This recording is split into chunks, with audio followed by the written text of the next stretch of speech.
Hello students. आज के इस वीडियो के अंदर हम एक बहुत ही सिंपल टॉपिक डिस्कस करेंगे, that is atomic number and mass number. इसके कुछ न्यूमेरिकल्स भी हम इसी वीडियो के अंदर सॉल्व करेंगे। तो चलिए स्टार्ट करते हैं। एटॉमिक नंबर को हम Z से डिनोट करते हैं और मास नंबर को हम A से डिनोट करते हैं। हमें यह बात पता है कि एटम के 3 सब एटॉमिक पार्टिकल्स होते हैं, इलेक्ट्रॉन, प्रोटॉन एंड न्यूट्रॉन। ऐसा कंसीडर किया जाता है कि जब हमारा एटम न्यूट्रल होता है, उस केस के अंदर एटम के अंदर जितने इलेक्ट्रॉन्स होते हैं उतने ही उसके अंदर प्रोटॉन्स प्रेजेंट होते हैं। इसको हम ऐसे भी समझ सकते हैं कि जितना नेगेटिव चार्ज एक एटम में प्रेजेंट होगा उतना पॉजिटिव चार्ज प्रेजेंट होगा, तभी वो एक दूसरे को कैंसिल आउट करेगा और हमारा एटम न्यूट्रल बनेगा। और अगर हम आयंस की बात करें, आयंस हमारे कैटायंस भी होते हैं और हमारे पास एनायंस भी होते हैं। कैटायंस पॉजिटिवली चार्ज्ड एटम्स होते हैं, एनायंस नेगेटिवली चार्ज्ड एटम्स होते हैं। अब कैटायंस और एनायंस के ऊपर पॉजिटिव और नेगेटिव चार्ज आता कहां से है? वो आता है इलेक्ट्रॉन्स की वजह से। अगर हमारे पास इलेक्ट्रॉन्स डिक्रीज हो जाएं तो उस केस में हमारा एटम एक पॉजिटिव चार्ज को गेन कर लेगा और वो कैटायन कहलाएगा। और अगर हमारे एटम के अंदर इलेक्ट्रॉन्स का काउंट इंक्रीज हो जाए, उस केस के अंदर वो नेगेटिव चार्ज गेन कर लेगा और वो एनायन कहलाएगा। और जब हमारे इलेक्ट्रॉन और प्रोटॉन दैट इज नेगेटिव और पॉजिटिव चार्ज इक्वल होगा, उस केस के अंदर हमारा एटम न्यूट्रल होगा। अब हमने ये 3 बहुत इंपॉर्टेंट बातें जान ली। अब इसका यूज हम एटॉमिक नंबर और मास नंबर फाइंड आउट करने के अंदर करेंगे। तो देखिए क्या कर देंगे, हमारा जो एटॉमिक नंबर होता है वो इक्वल होता है नंबर ऑफ प्रोटॉन्स के। और अभी मैंने आपको बताया कि जब हमारा एटम न्यूट्रल होता है तो नंबर ऑफ प्रोटॉन्स और नंबर ऑफ इलेक्ट्रॉन सेम होते हैं। तो number of proton will be equal to number of electron, but कब? जब हमारा एटम कैसा हो? न्यूट्रल हो। इसका एक एग्जांपल लेते हैं। मान लीजिए मेरे पास एक एटम है that is chlorine atom. Chlorine के केस में हमारे पास 17 प्रोटॉन्स प्रेजेंट होते हैं और क्योंकि ये एटम न्यूट्रल है, इसके ऊपर यहां पे कोई चार्ज नहीं है, तो 17 प्रोटॉन्स होने की वजह से इसके कितने इलेक्ट्रॉन्स होंगे? इसके ऊपर 17 ही इलेक्ट्रॉन्स होंगे और इसका जो Z होगा वो 17 होगा। बट अगर हम Cl नेगेटिव आयन की बात करेंगे, नेगेटिव मींस ये एक क्या है? ये एक एनायन है। अब ये न्यूट्रल एटम नहीं है और न्यूट्रल एटम नहीं है, इसका ये मतलब है कि नंबर ऑफ प्रोटॉन और इलेक्ट्रॉन्स यहां पे इक्वल नहीं है। इस केस के अंदर देखिए प्रोटॉन्स के अंदर तो कोई चेंज नहीं आता क्योंकि वो न्यूक्लियस के अंदर प्रेजेंट होते हैं। चार्ज तब आता है जब इलेक्ट्रॉन गेन या रिलीज होते हैं। तो यहां पर 1 नेगेटिव चार्ज है। 1 नेगेटिव चार्ज होने का मतलब है इसके अंदर प्रोटॉन के कंपैरेटिवली 1 इलेक्ट्रॉन ज्यादा है। मतलब इसके अंदर 17 प्लस 1 इलेक्ट्रॉन है, that is equal to 18 electrons. But क्योंकि number of protons equal to Z होता है तो यहां पर भी हमारा Z 17 होगा। ऐसा नहीं होगा कि यहां पे इलेक्ट्रॉन्स 18 हो गए तो क्लोरीन का एटॉमिक नंबर यहां पे 18 हो गया। नो, ऐसा हम तभी कंसीडर करेंगे जिस केस के अंदर हमारा आयन होगा। बट हर एक केस के अंदर आप जब भी एटॉमिक नंबर आपसे पूछा जाएगा, आप नंबर ऑफ प्रोटॉन्स को ही कंसीडर करोगे।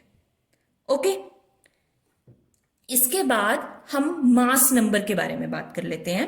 अब मास नंबर क्या होता है? मास जो एक एटम का मास बताए, तो मास नंबर को A से डिनोट किया जाता है और मास नंबर का फॉर्मूला होता है number of protons plus number of neutrons. ये दोनों चीजें कहां प्रेजेंट होती हैं एटम के? प्रोटॉन्स और न्यूट्रॉन्स एटम के न्यूक्लियस के अंदर प्रेजेंट होता है। ये हमारा एटम होता है, इसके सेंटर में एक न्यूक्लियस होता है और सराउंडिंग्स में ऑर्बिट्स होते हैं जिसमें इलेक्ट्रॉन्स रिवॉल्व कर रहे होते हैं। सेंटर में जो न्यूक्लियस होता है इसमें प्रोटॉन्स और न्यूट्रॉन्स प्रेजेंट होते हैं और ऐसा माना जाता है कि यही न्यूक्लियस पूरे एटम का मास कंट्रीब्यूट करता है, इसीलिए इन दोनों के सम को हम मास नंबर बोलते हैं। ओके, चलिए अब हम ये सीख लेते हैं कि हम किसी भी एटम का सिंबल किस तरीके से रिप्रेजेंट करते हैं। किसी भी एटम को रिप्रेजेंट करने के लिए मैं यहां कंसीडर कर लेती हूं कि मेरे पास जो एटम है वो एक्स एटम है। एक्स एटम होने के बाद इसका, अब हमें अभी अभी पढ़ा कि हमारे पास दो चीजें होती हैं, atomic number and mass number. Atomic number को हम Z से लिखते हैं, मास नंबर को हम A से लिखते हैं। तो सिंबल ऑफ एटम लिखने के लिए हमारा जो मास नंबर होता है दैट इज A, उसको हम यहां पे टॉप पे लिखते हैं और हमारा जो Z होता है, जो उसका एटॉमिक नंबर होता है, उसको हम यहां पे साइड पे नीचे लिखते हैं। इसका एक एग्जांपल लेती हूं। अगर मैं ब्रोमीन एटम की बात करूं तो ब्रोमीन का जो मास नंबर होता है हमारे पास वो होता है 80। तो मास नंबर 80 को हम यहां इसके ऐसे टॉप पे लिखेंगे और इसका जो एटॉमिक नंबर होता है वो होता है 35। तो 35 को हम यहां पर इस तरीके से नीचे लिखेंगे। तो इस तरीके से हम किसी भी एटम के सिंबल को रिप्रेजेंट करते हैं। चलिए अब हम कुछ न्यूमेरिकल स्टार्ट करते हैं। ये हमारा फर्स्ट न्यूमेरिकल है जिसके अंदर हमने कैलकुलेट करने हैं number of electron, number of proton और नंबर ऑफ न्यूट्रॉन। किसके अंदर? ब्रोमीन एटम के अंदर। ये ब्रोमीन एटम को रिप्रेजेंट किया गया है 80। ऊपर जो लिखा जाता है वो मास नंबर होता है, नीचे जो लिखा जाता है वो एटॉमिक नंबर होता है। अब पहले तो हम अपने फॉर्मूलाज एक बार रिवाइज कर लेते हैं। हमने अभी पढ़ा कि हमारा जो एटॉमिक नंबर Z होता है वो नंबर ऑफ प्रोटॉन्स के इक्वल होता है और न्यूट्रल एटम में वो नंबर ऑफ इलेक्ट्रॉन्स के इक्वल भी होता है। उसके साथ हमने मास नंबर का फॉर्मूला पढ़ा, that is equal to number of protons plus number of neutrons. इसे हम यही लिखे रहने देंगे अब जितनी देर हम अपने न्यूमेरिकल सॉल्व करते हैं। Okay, so let's start. अब यहां पर हमें दिख रहा है ब्रोमीन का जो मास नंबर है A, वो कितना है? 80 है। और इसका जो एटॉमिक नंबर है Z, वो कितना है? 35 है। तो इससे हमें क्या पता लग रहा है यहां पे? अगर Z 35 है तो Z is equal to number of protons, और ये यहाँ पे न्यूट्रल एटम है, इसके ऊपर कोई चार्ज नहीं है, तो जितने प्रोटॉन्स हैं उतने ही यहाँ पे इलेक्ट्रॉन्स हैं। तो इसका मतलब यहाँ पे प्रोटॉन्स इक्वल है इलेक्ट्रॉन्स के, जो कि इक्वल है 35 के। यहां पे हमें दो चीजें मिल गई। अब रह गए न्यूट्रॉन्स। न्यूट्रॉन्स निकालने के लिए हम मास नंबर का यूज करेंगे। ए का क्या फॉर्मूला होता है? A is equal to number of protons and neutrons. A यहां पर 80 गिवन है हमारे पास और ए इक्वल होता है प्रोटॉन्स प्लस न्यूट्रॉन्स के। अगर हमने प्रोटॉन्स यहां पे 35 कैलकुलेट कर लिए हैं और मास नंबर हमारे पास 80 है, तो हम बहुत इजीली यहां से नंबर ऑफ न्यूट्रॉन्स फाइंड कर सकते हैं। ये यहां पे इसके साथ ऐड हो रहा है, वहां जाके क्या हो जाएगा? सबट्रैक्ट हो जाएगा। तो नंबर ऑफ न्यूट्रॉन्स यहां पे कितने आ जाएंगे? 80 में से 35 को माइनस कर देंगे और हमारे पास आंसर आ जाएगा 45। तो यहां पे हमने इस न्यूमेरिकल को सॉल्व कर लिया, जहां पे हमारे प्रोटॉन्स और इलेक्ट्रॉन्स 35 आए और हमारे नंबर ऑफ न्यूट्रॉन्स कितने आए? 45 आए। देखिए हमारा next numerical. If electron, proton and neutron in an atom are 18, 16 and 16 respectively. इस सेंटेंस का क्या मतलब है? रिस्पेक्टिवली का मतलब होता है फर्स्ट का, सेकंड का, थर्ड का। तो यहाँ पे हमारे पास क्या क्या गिवन है? इलेक्ट्रॉन्स दिए गए हैं 18, प्रोटॉन्स दिए गए हैं 16 और न्यूट्रॉन्स दिए गए हैं 16। ये हमारे पास गिवन इंफॉर्मेशन है। इसका यूज करके हमने क्या करना है? अपने एटम को सिंबल प्रोवाइड करना है। अब सिंबल किस तरीके से प्रोवाइड किया जाता है? X, ऊपर A और नीचे Z। तो इसके लिए अभी हमने दो बातें फाइंड करनी है। सबसे पहले A फाइंड करेंगे, फिर हम Z फाइंड करेंगे। Okay, let's start. देखिए भाई, यहां पे हमें नंबर ऑफ प्रोटॉन्स गिवन है 16। नंबर ऑफ प्रोटॉन 16 है, तो फॉर्मूला क्या होता है एटॉमिक नंबर का? Atomic number is equal to number of protons. तो इसका मतलब है कि यहाँ पे Z भी कितना है हमारे पास? 16 है। और अगर आप लोगों को एटॉमिक नंबर से सीरीज याद है तो ये भी पता होगा कि Z16 किसके लिए होता है, सल्फर एटम का Z कितना होता है, 16 होता है। आगे हम मास नंबर फाइंड करते हैं। Mass number A is equal to protons plus neutrons. Protons कितने गिवन है हमारे पास, 16, और न्यूट्रॉन्स कितने गिवन है हमारे पास, 16। ठीक है, तो 16 प्लस 16 कितना हो गया, ये हो गया हमारे पास 32। तो मास नंबर हमारे पास यहाँ पे 32 आ गया, एटॉमिक नंबर हमारे पास यहाँ पे 16 आ गया। अब आपको लगेगा कि क्वेश्चन तो सॉल्व हो गया, पर नहीं, ये क्वेश्चन अभी सॉल्व नहीं हुआ। आपने एक चीज नोटिस करी होगी यहाँ पे कि इलेक्ट्रॉन्स और प्रोटॉन्स का जो काउंट है वो इक्वल नहीं है। काउंट इक्वल नहीं है तो इसका क्या मतलब है, मैंने अभी पहले भी बताया कि अगर हमारे पास नंबर ऑफ इलेक्ट्रॉन ज्यादा है प्रोटॉन से तो वो किस रीजन की वजह से है, मतलब उसके अंदर पॉजिटिव चार्ज कम है और नेगेटिव चार्ज ज्यादा है। तो इसके अंदर कितना नेगेटिव चार्ज ज्यादा है, 2, 18 माइनस 16 इज 2। तो इसका यह मतलब है कि एटम में 2 इलेक्ट्रॉन्स ज्यादा है, तो जिसकी वजह से इसके ऊपर एक चार्ज आ जाएगा, दैट इज 2 नेगेटिव चार्ज। अब जब हम इसका सिंबल लिखेंगे तो देखिए कैसे लिखेंगे इसका सिंबल। हमने ये पता कर लिया कि ये सल्फर है, हमने ये पता कर लिया कि इसका Z16 है, ये पता कर लिया कि इसका A कितना है, 32 है, और इसके ऊपर चार्ज कितना है, 2 नेगेटिव। तो ये हमारा S2 नेगेटिव एटम है, एक एनायन है जिसका एटॉमिक नंबर 16 और मास नंबर 32 है। So this is our answer. ये हमने इसको सिंबल प्रोवाइड कर दिया। चलिए भाई नेक्स्ट न्यूमेरिकल देखते हैं। An ion with mass number 37 possesses 1 unit of negative charge. अब भाई अब ये न्यूट्रल नहीं है, अब ये एक आयन बन गया है, एनायन हो गया है, और इसके ऊपर 1 नेगेटिव का यूनिट चार्ज आ गया है। If ion contains 11.1% more neutron than electron, assign the symbol. तो पहले तो गिवन नोट कर लेते हैं। हमारा जो मास नंबर यहाँ पे गिवन है वो दिया हुआ है भाई 37, ठीक है, और हमें पता है मास नंबर क्या होता है, number of proton plus number of neutron. वापस आएंगे इस इक्वेशन के ऊपर। बोलता है कि हमारा जो एटम X है उसके ऊपर 1 नेगेटिव का चार्ज है, मतलब वो एक एनायन है। अब if ion contains 11.1% more neutron than electron. अब कंपैरिजन प्रोटॉन से नहीं है, इस न्यूमेरिकल में कंपैरिजन इलेक्ट्रॉन से है। तो अब हमें लेट करना पड़ेगा इलेक्ट्रॉन का काउंट। तो let number of electron is equal to X, और क्या चीज दी हुई है इसके कंपैरेटिवली, न्यूट्रॉन। तो देयरफॉर नंबर ऑफ न्यूट्रॉन कितने होंगे, 11.1% मोर न्यूट्रॉन देन इलेक्ट्रॉन। तो X प्लस 11.1% को मैं 100 लिख देती हूं ऑफ X। ठीक है जी, हमारे पास न्यूट्रॉन आ गए, नंबर ऑफ इलेक्ट्रॉन हमने X सेलेक्ट कर लिए, बट अभी तो इस फॉर्मूले में प्रोटॉन चाहिए, हमारे पास अभी तक प्रोटॉन्स नहीं है। तो हम क्या करेंगे, थोड़ा सा दिमाग लगाएंगे।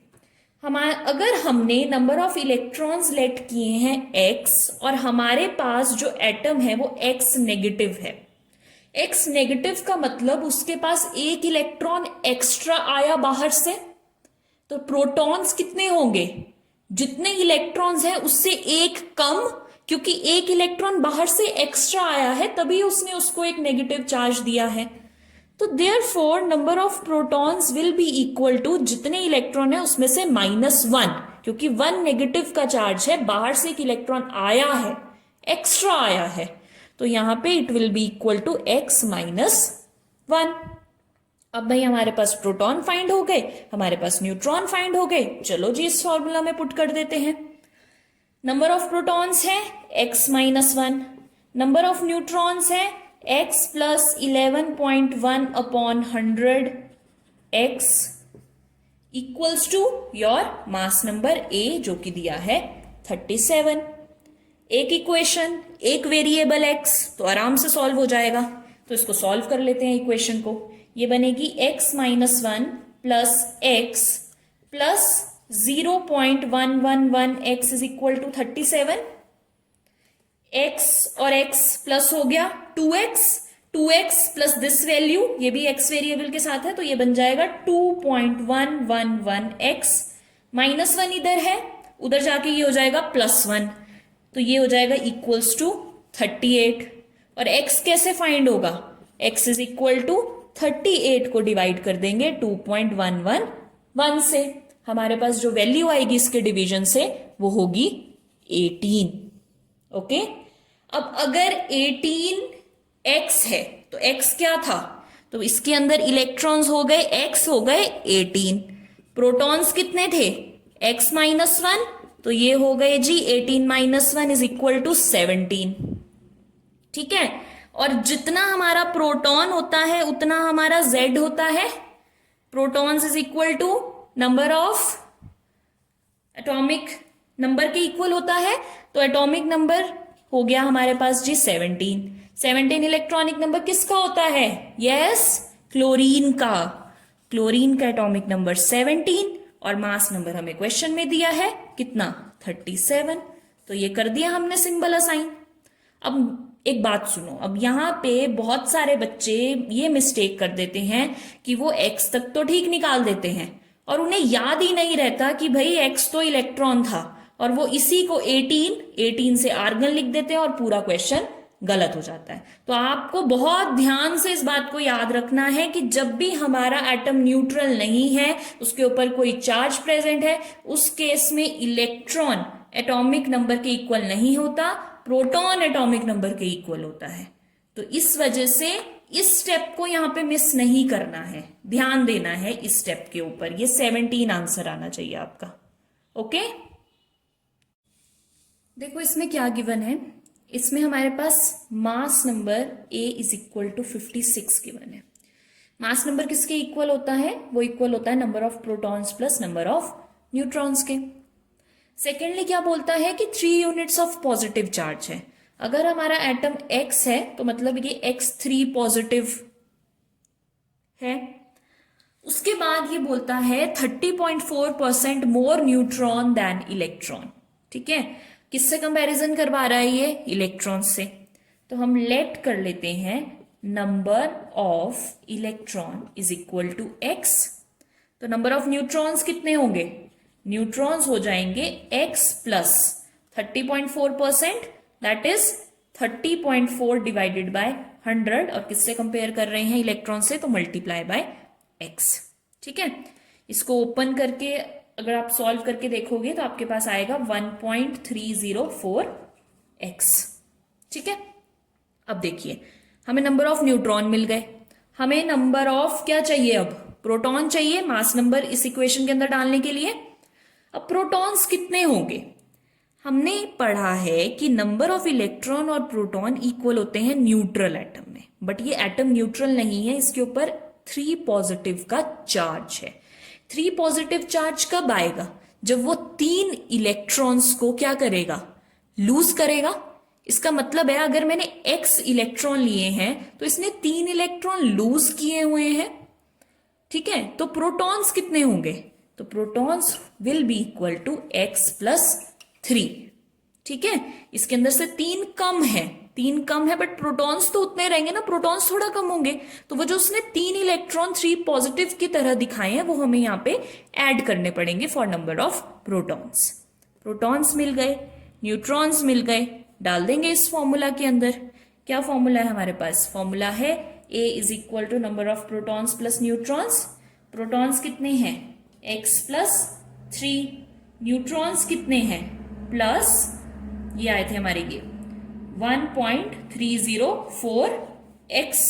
किसके इक्वल है ये? मास नंबर जो कि है 56। सॉल्व करेंगे इस इक्वेशन को, ये भी x की टर्म है, ये भी x की टर्म है, दोनों ऐड हो जाएंगी। ये आएगा 2.304x। 3 यहाँ पे ऐड हो रहा है, उधर जाके क्या हो जाएगा? सबट्रैक्ट। तो 56 में से 3 माइनस होगा तो आएगा 53। अब x की वैल्यू यहां से फाइंड कर लेंगे हम। कैसे फाइंड करेंगे? x will be equal to 53 divided by 2.304. इन दोनों को डिवाइड करके आंसर आएगा 23. अब फिर से हम मिस्टेक नहीं करेंगे, यहां पे नहीं रोकना अपने क्वेश्चन को, ठीक है, क्योंकि x हमारा नंबर ऑफ इलेक्ट्रॉन्स था, z किससे पता लगता है, नंबर ऑफ प्रोटॉन्स से. तो प्रोटॉन्स कितने हैं, x प्लस 3, तो number of protons is equal to x plus 3. x कितना आया है, 23 प्लस 3, दैट गिव यू 26. अब 26, z इज इक्वल टू 26 किसके लिए होता है, ये होता है आयरन के लिए, Fe के लिए Z होता है 26. चार्ज हमें पता है इसके ऊपर 3 पॉजिटिव का चार्ज है और मास नंबर हमारे पास गिवन है 56. तो हो गया हमारे एटम का symbol define. So this will be your answer. That's all for today's video. We will meet in our next video now.